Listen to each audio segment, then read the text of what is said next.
Hey everybody, welcome to the 1804 show, chapter 2. I'm your host, Dollar Will, and this is another episode of 1804 History. Yeah, I'm back with another one. This is an early one for purposes, reasons, and stuff like that. You know, I'm tired and stuff like that. But I feel like I need to do this episode because it's just really important to know what our ancestors went through. And considering that this person that we're going to talk about, George Stinney Jr., was only 14 years old when he got convicted and executed by the state of South Carolina for a crime he didn't commit, should just wake us all up and allow us to learn from this tragedy and this unjust matter. And just to think like he would have been like 93, 94 years old if he would still been alive. But this was disgusting. This was pathetic because this was a child. Can you imagine being arrested and tried as an adult when you like in the 8th grade or 9th grade for a crime you didn't commit?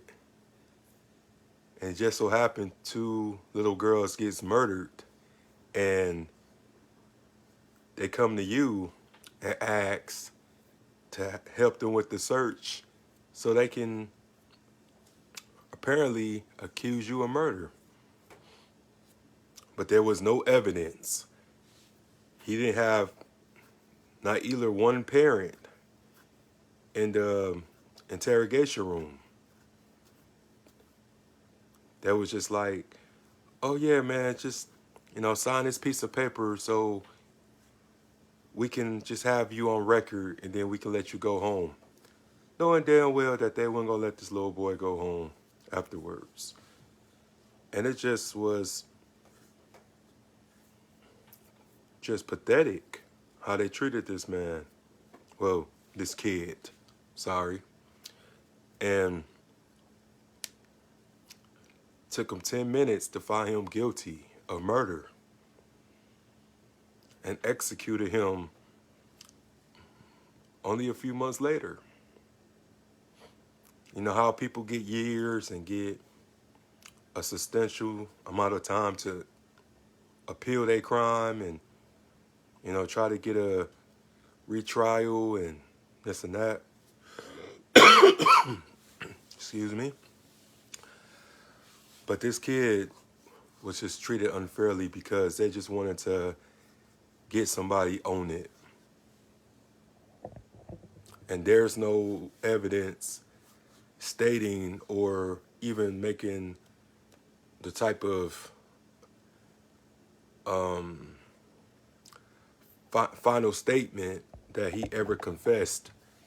His signature was forged and his family was literally run out of town. So it was nobody from his side of the family or anybody to represent him that could testify in his defense to give him an alibi because they was already ran out of town. Because they said if you stay one more night here, we will kill you. So his mom and his dad, his siblings had to relocate. They had to drop everything they was doing. And I know that people say back in the South, it was difficult, it was hard for black people, especially in them days, to fight and to stand. But me, I couldn't do nothing like that. I couldn't leave my son or daughter or anybody that I care about to go through that type of measures. And I'm just here, But that's what happened. he was practically alone. And in the Deep South, we talk about South Carolina. We talking about one of the states of the Confederacy.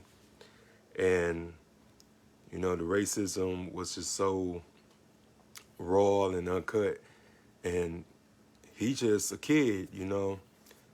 He's not really processing what's going on, because I bet in his mind that he like, you know, why y'all convict me of murder when I'm just a kid? I'm helping y'all.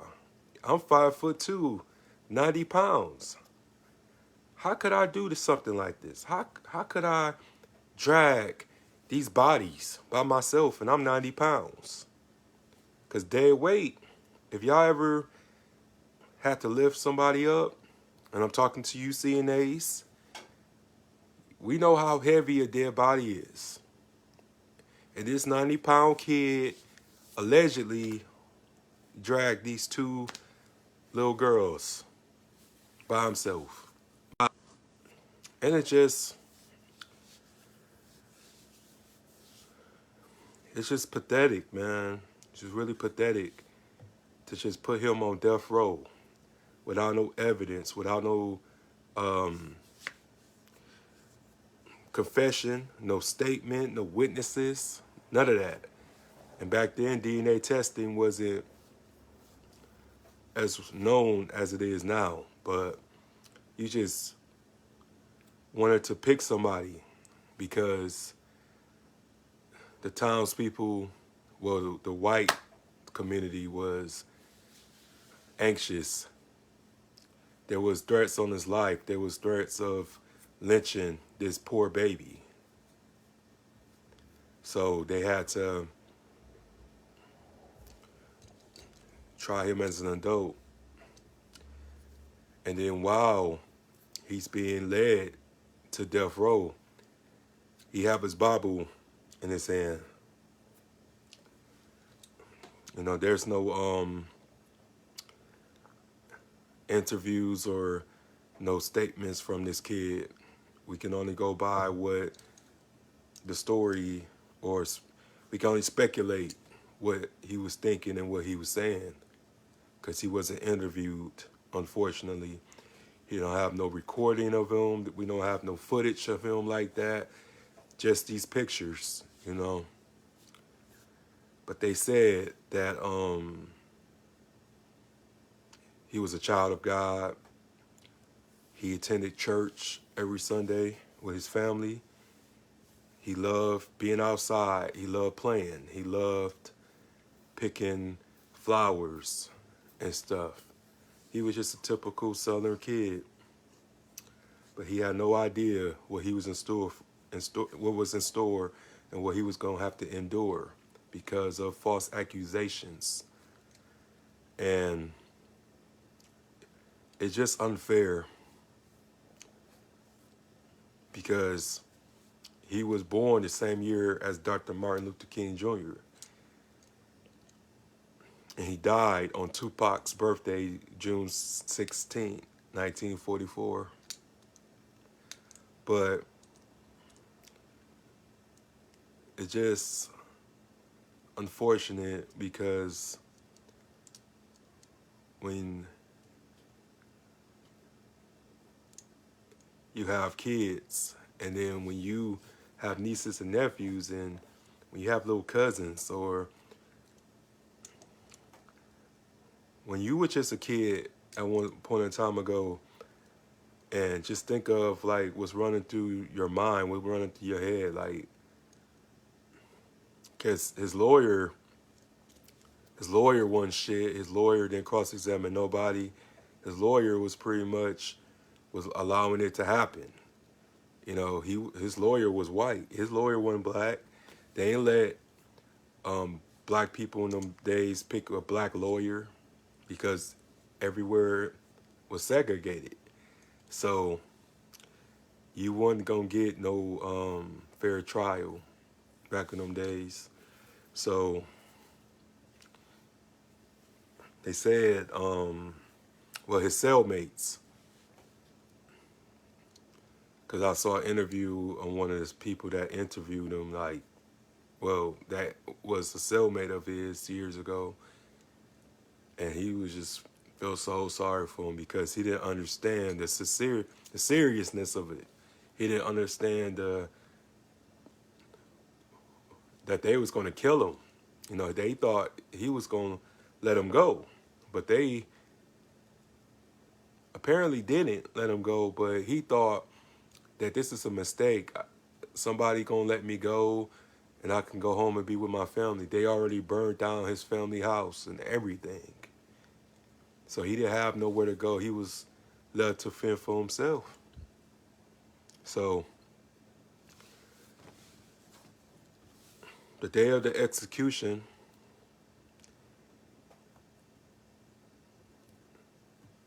he was being marched down to the electric chair, and the families of the victims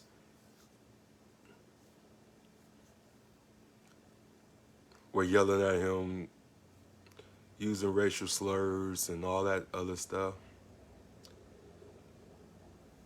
And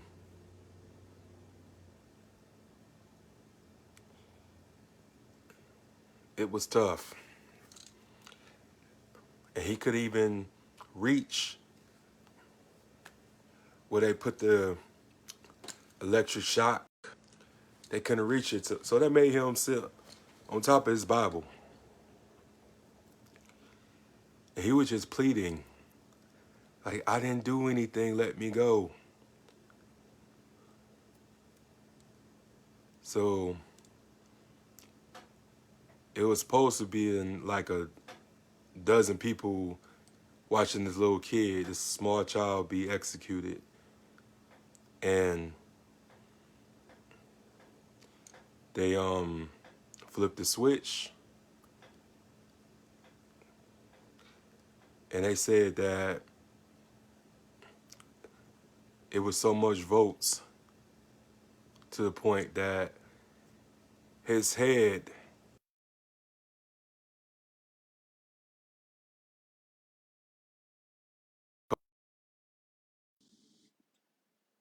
he died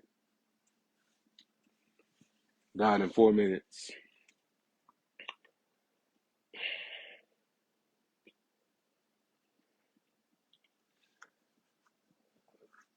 The movie The Green Mile um, depicts this life, this story, because John Coffey was supposed to be like George Stinney Jr. And just what pisses me off is that it took 70 years for this kid to be vindicated, to be exonerated by the state of South Carolina. It took 70 years because they knew that he didn't do it, but it took 70 years to vindicate him.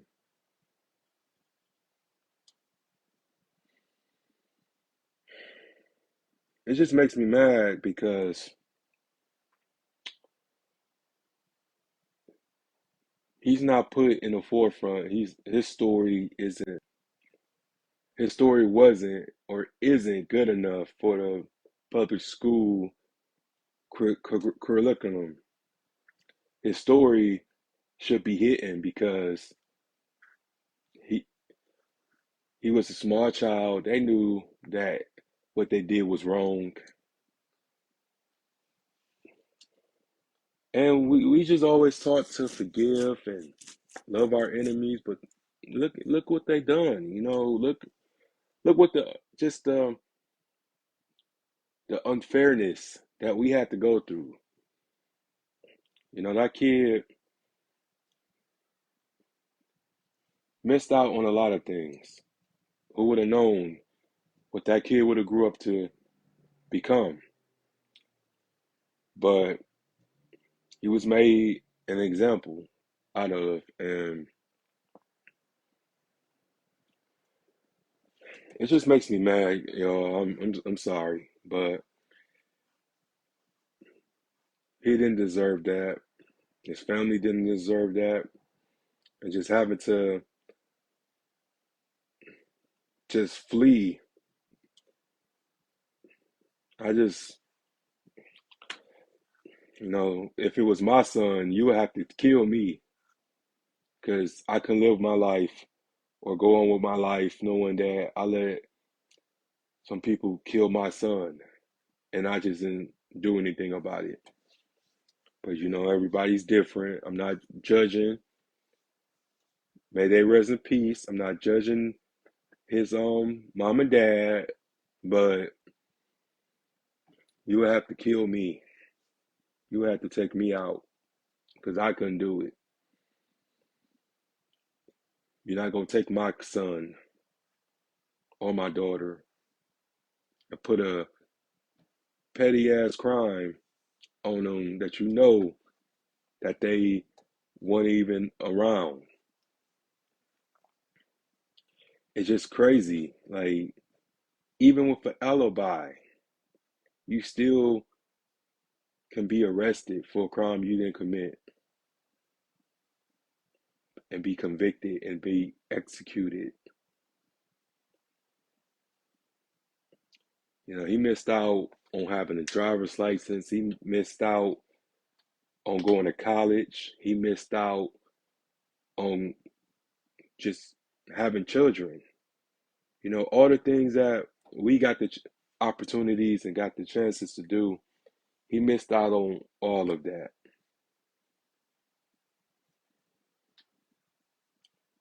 And how can you sign a confession when you can't read? Because he was illiterate, couldn't read. How can you sign a confession?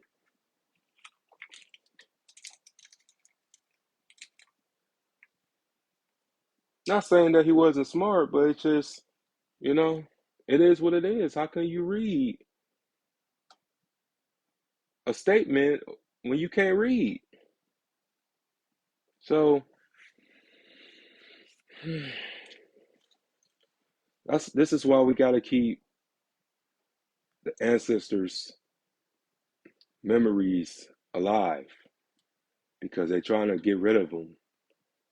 As long as I'm here, I refuse to let these stories be vanquished forever. But that includes the story. Thank y'all for tuning in. To all that have tuned in, I appreciate y'all.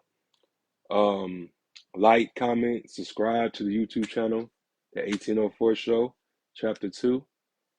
If you want to donate to the Cash App, make sure you do that. If you want to leave me some stars, I just had issued it. If you want to leave me some stars, hook me up, support your boy. Because I'm grinding, I'm hustling. So I'm out, y'all. Have a good day. Peace.